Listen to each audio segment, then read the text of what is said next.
This is Maverick, and we're coming to you with Behind the Beats. It's like the Knicks versus the Mavs. Yo, look, they don't love tone, they don't love the poems, they just go nuts just because of young and flow. They don't care how much growth he's shown, as long as he can show he about to. Pretty much, sampling producer. I know there's a lot of people these days who, are, kind of musicians. They do a lot of keyboard stuff, throwing it on top of their samples. Me, I'm pretty much like, from that primo school of thought, like chop up my stuff. I add the bass lines and, make sure my drums kick and knock. But, it's pretty much sample based. So, Premier is definitely the one who made me want to do beats. Man, like when I used to listen to like all the Gangstar stuff, I would just listen to certain songs that he did, like The Question Remains, and I would listen to that beat, and I knew what the original sample was, and I'd be like, man, how in the world did he think of that? So Premier is the one who made me want to do beats. And of course, I always like Pete Rock, always like RZA.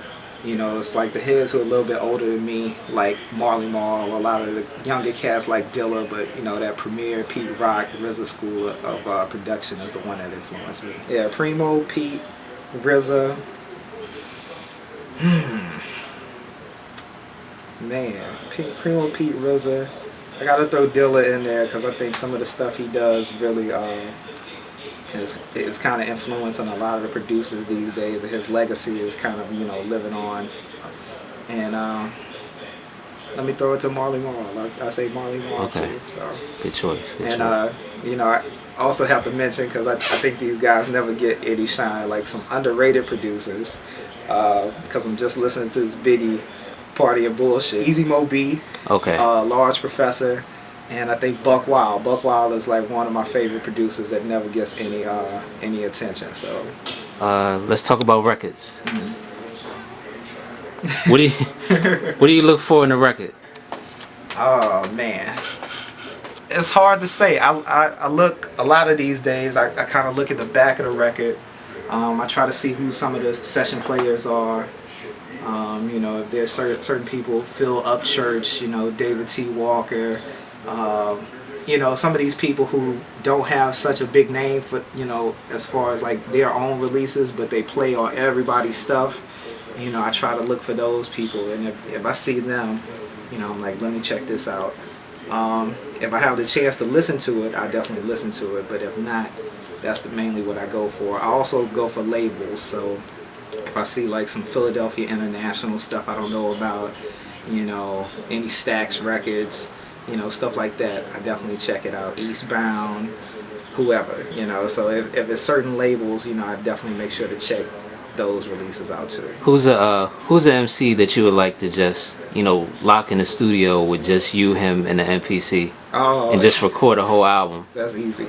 Nas has always been my favorite, man. Like, ever since Illmatic, if I can get my hands on any Nas song, I just I listen to it. And so I think if Nas ever hears this, I could give you some great stuff. I think I could do an album worth of just classic material with Nas. So collection's not as big as like some other people. I know, like, I think like Nick the Wonder has like a huge collection. Yeah, But the funny thing is, it's not how much you have. It's just kind of what you hear out of the stuff that you have. Because I think Odyssey has like probably half the amount that I do.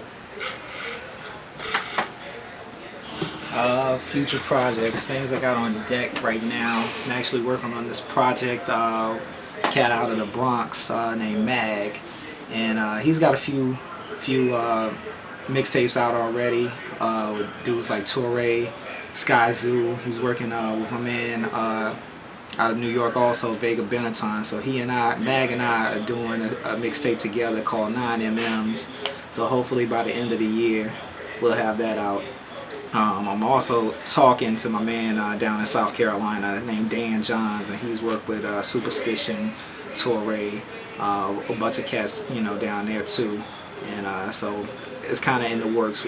We're talking about it, so we'll see what we can do with that. So those are the two main things that are coming, right now. So. What sequencer are you using on your computer? Using Pro Tools? Not even using Pro Tools. Still using my digital workstation. Got the Korg D1200. Wow. Still got this old analog mixer.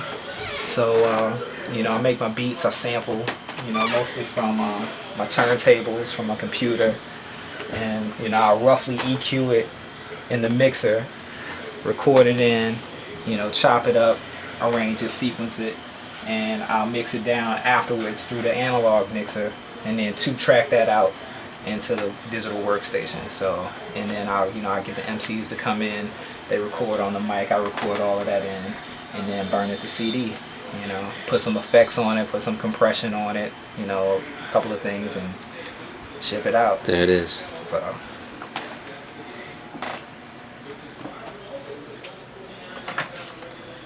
Look, my dude is sampling Led Zeppelin. He got Led Zeppelin on the turntable. I mean, that's Producers, do not limit yourself to just R&B, soul samples. Yeah, man. There's so much good stuff out there everywhere. It's from rock. Only thing I really don't kind of get down with so hard is country western. I haven't really found out how to flip that yet. But rock, jazz, blues, classical, R&B, reggae. You can make something out of anything. It's all about how you do it. You can take, there's so many samples, and I used to be one of these people who kind of stuck to the rules of producing, because it's rules of all of this. It's like don't use a loop that's already been used. Right. Don't sample a sample. So like all the dudes who come and I still believe in that. I still kind of believe in it too. I haven't broken that rule yet, but I'm kind of bending on it a little bit, because I'm like, as long as it's good, what does it matter? As long as the music is good. But a lot of people are cheating. Like they come and they'll listen to a Kanye CD, and it'll have like a open drums at the end, and they're like, oh, let me take that, And I gotta stop you right there. Okay. Drums are open season. Drums are open season? Drums are open season to me. I haven't done that yet. Really? It's funny. I'm still one of the people who hasn't done that yet. I ain't gonna lie. I jacked the drum off of Maxwell's new album. And see, I don't front on it. I don't judge about it. But that might be live. The Maxwell album is live, so it could be. You could be good. I get away with that. But I'm not one of these people who frowns on everybody, for breaking the rules so much. Like I say, if it's good, it's good. I can't front. Like if you come out with a beat that just hits me over the head, and then I find out you jack Kanye's drums, I'm not gonna be like, oh man, but it would have been so much better if it wasn't Kanye's drums. So, but yeah, I came up kind of in that era of the rules. Like you don't sample a sample. Right. You don't take sample drums.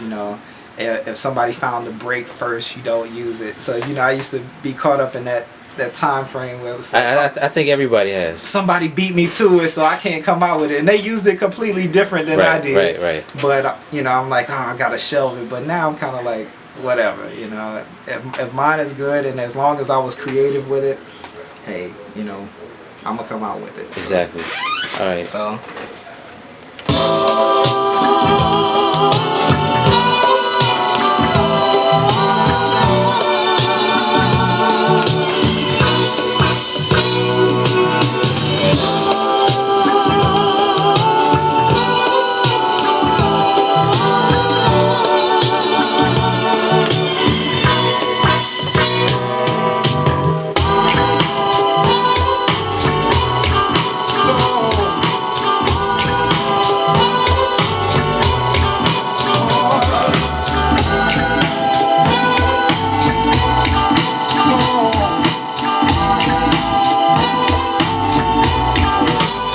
Pet peeve that I have with a lot of producers is they overproduce.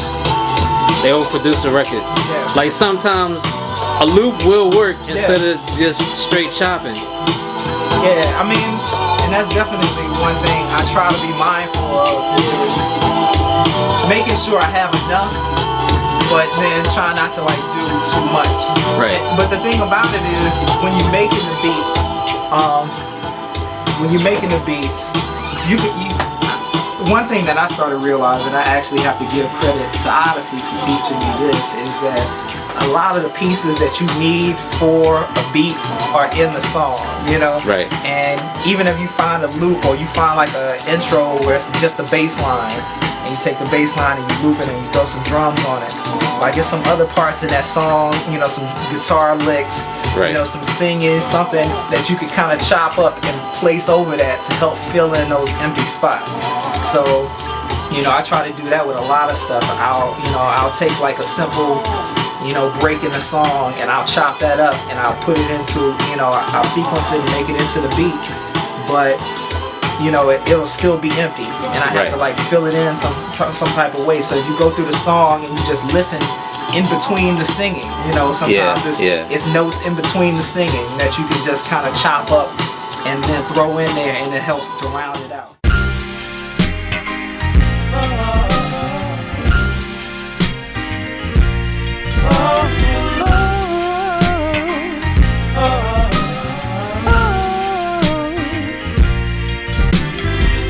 It's not a lesson, you've gotta fight the feel. Live by and see what's real, a person you can kill. But what about beliefs? Are we